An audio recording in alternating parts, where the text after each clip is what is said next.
Representation matters. Yan ang hinanga ng ilang miyembro ng deaf community sa 50th Metro Manila Film Fest Best Picture na Green Bones matapos silang mapanood ito sa black screening. Narito mga chika.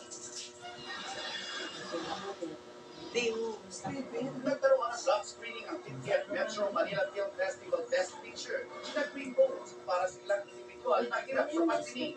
Napahanga ang mga nanood hindi lang sa takbo ng kwento, kundi pati na rin sa representasyon ng deaf community sa award-winning.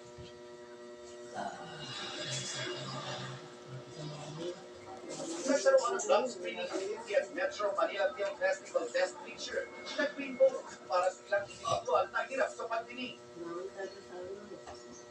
Ilang miyembro ng deaf community sa 50th Metro Manila Film Fest Best Picture na Green Bones matapos silang mapanood ito sa black screening. Narito ang ating nagkaroon ng black screening ang 50th Metro Manila Film Festival Best Picture na Green Bones para sa ilang individual na hirap sa pagdinig. Napahanga ang mga nanood hindi lang sa takbo ng kwento, kundi pati na rin sa representasyon ng deaf community sa award-winning film ng GMA Pictures at GMA Public Affairs. Gumanap sa Green Bones sa Siena Events bilang isang bata na hirap sa pagdinig.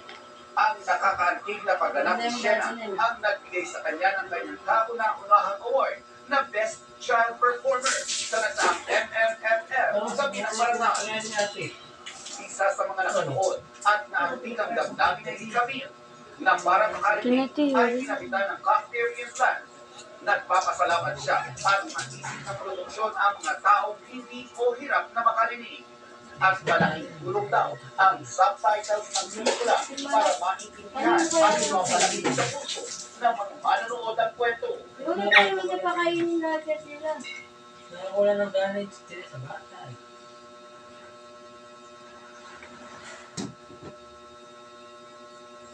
Ang ina si Camille na para makarinig ay pinabitan ng cochlear implant. Nagpapasalamat siya at naisip ng produksyon ang mga taong hindi o hirap na makarinig. Ang malaking tulong daw ang subtitles ng pelikula para maintindihan at mapalapit sa puso ng mga Amo manonood ang namin kwento. ito, ganyan din tenga niya. Without the subtitles, Exit lang siya. sa yung tenga, May hearing aid lang yung tenga niya. Pag wala yung hearing aid niya, hindi na nakakarinig. Kaya ang mga bingi niya yun, pwede na makarinig. be able to understand the movie. Pero because of the subtitles, Yeah! the experience of the people. Pinagkat ko lang yung walitan to! Yung ipin mo, tatanggal ko yan lahat.